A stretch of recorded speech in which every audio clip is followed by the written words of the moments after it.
నమస్కారం. ఈరోజు మనం చూడబోయేది పెద్దపల్లి జిల్లా రామగిరి మండలంలోని సుందిళ్ళ గ్రామంలో ఉన్న శ్రీ లక్ష్మీనరసింహస్వామి వారి దేవాలయం.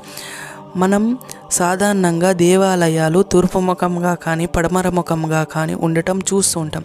కానీ ఈ దేవాలయం యొక్క ప్రత్యేకత ఏమిటి అంటే దక్షిణాభిముఖముగా స్వామివారు యోగానంద స్వరూపునిగా ఆసీనులై ఉన్నారు. ఈ దేవాలయాన్ని క్రీస్తు శకం 13వ శతాబ్దంలో కాకతీయ రాజవంశస్థులు నిర్మించినట్లు ఈ దేవాలయానికి దగ్గరలో ఉన్న శిలాశాసనాల ద్వారా తెలుస్తుంది.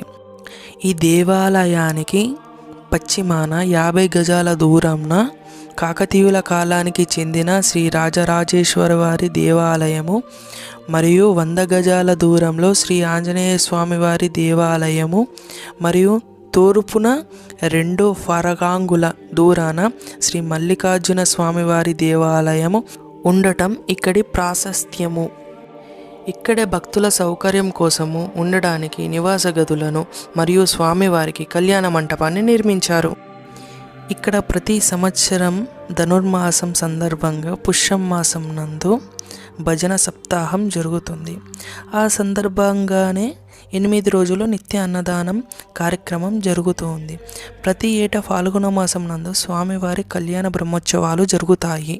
మాఘమాసంలో రావి చెట్టు, కార్తీక మాసంలో ఉసిరి చెట్టు, శ్రావణ మాసంలో వేప మరియు రావి చెట్టు కలిసి ఉన్న దగ్గర నెయ్యితో దీపం పెట్టి 11 ప్రదక్షిణాలు చేసినట్లయితే అభిష్ట సిద్ధి నెరవేరుతుంది.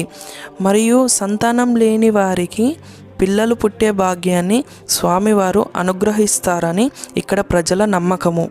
ఇక్కడి మరి ఒక ప్రత్యేకత ఏమిటి అంటే గత కొద్ది కాలం క్రితం భక్తుల కోరిక అనుసరించి దేవస్థానం వారు శ్రీ లక్ష్మీ అమ్మవారిని ప్రతిష్టాపన చేశారు. నాటి నుండి శ్రీ లక్ష్మీనరసింహ స్వామి వారిగా ప్రత్యేక పూజలు అందుకుంటున్నారు.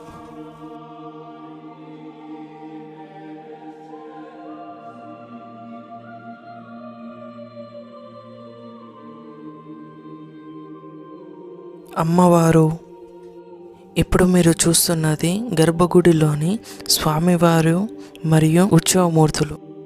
పెద్దపల్లి జిల్లా రామగిరి మండలం సుందిళ్ళ అనే గ్రామంలో శ్రీ లక్ష్మీ నరసింహస్వామి యోగానంద లక్ష్మీ నరసింహస్వామి దక్షిణాభిముఖంగా వెలిచాడు. ఎట్లా అనంటే హిరణ్యకశ్యపుణ్ణి చంపిన తర్వాత ఉత్తరముఖంగా పోయే ఆ స్వామిని వెనుక నుండి ప్రహ్లాదుడు పిలువగానే మళ్ళా పిల్లనికి ఏ ఆపద వచ్చిందో అని చెప్పి వెనుకకు తిరిగి అట్లానే వెలిచాడు అని చెప్తారు. కాలు ఇలా మల్క వేసుకొని ఉంటుంది. ఇంకా స్వామి రూపము కూడా ఇసుకరాయ, ఓవైపు ఎరుపు రంగులో ఉంటుంది, ఓవైపు నలుపు రంగులో ఉంటుంది.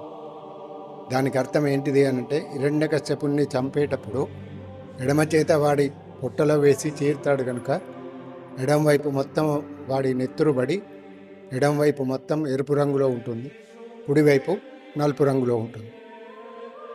ఈ గుడి విశేషత ఏమిటి అనంటే గ్రహ బాధలు ఉన్నవాళ్ళు, చేతబడి లాంటి వాళ్ళు, అలాంటి వాళ్ళు ఇక్కడ నిద్ర చేస్తే స్వామి దర్శనం ఇచ్చి తీర్థప్రసాదం ఇచ్చి వారి బాధలను తొలగించి తీర్థం ప్రసాదం ఇచ్చి మీ ఇంటికి వెళ్ళొచ్చు అని చెప్తాడు.